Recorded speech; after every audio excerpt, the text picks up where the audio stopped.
सांगलीतल्या जत तालुक्यामधल्या कोसारी गावातल्या जनार्दन कांबळे या तरुणानं मुंबईमधल्या डान्स क्लासची फी भागवण्यासाठी चोरीचा मार्ग स्वीकारला। यातून त्याने जिल्ह्यामधून जवळपास 18 दुचाकी हातोहात लंपास केल्या आणि त्या विकून आपला खर्च भागवला होता।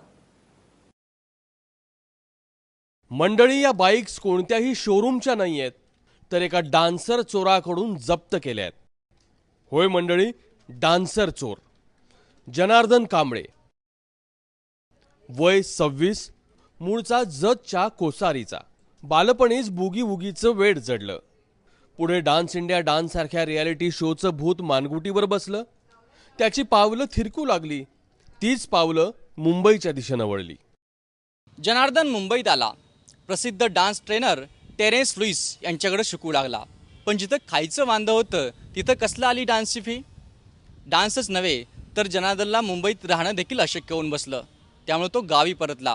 पण डान्सचं वेड त्याला स्वस्त बसून देत नव्हतं आणि अखेर आपला शौक पूर्ण करण्यासाठी जनार्दन चोर बनला। आरोपी जनार्दन कांबळेकडे आम्ही चौकशी करता हा डान्स घेण्यासाठी क्लासेससाठी तो मुंबईला जात होता।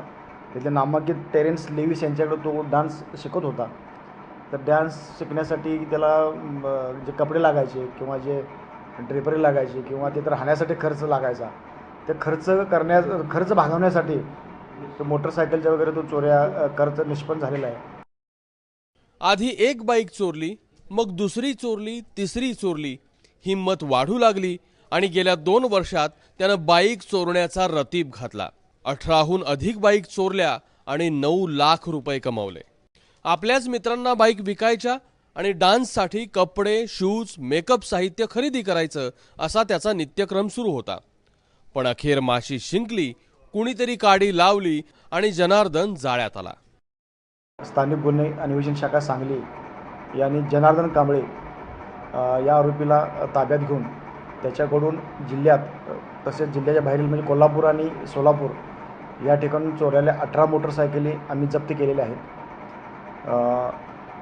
जनार्दन कांबळे याच्यावरसुद्धा जत पोलीस स्टेशनला खंडणी मागितल्याचा एक यापूर्वीसुद्धा गुन्हा दाखल करण्यात आलेला आहे। त्याच्या सध्या जत पोलीस स्टेशन सध्या तपास करीत आहे। स्वप्न पाहणं गैर नाही, ती प्रत्येकानं पाहावीत, पण ती पूर्ण करण्यासाठीचा मार्ग मात्र योग्य हवा। नाहीतर असा भयंकर स्वप्नभंग होण्याची दाट शक्यता असते। डान्सनं त्याला मोठं होण्याचा चान्स दिला होता, चोरीनं मात्र त्याचं आयुष्य उद्ध्वस्त केलं। कुलदीप माने, ABP माझा, जत, सांगली।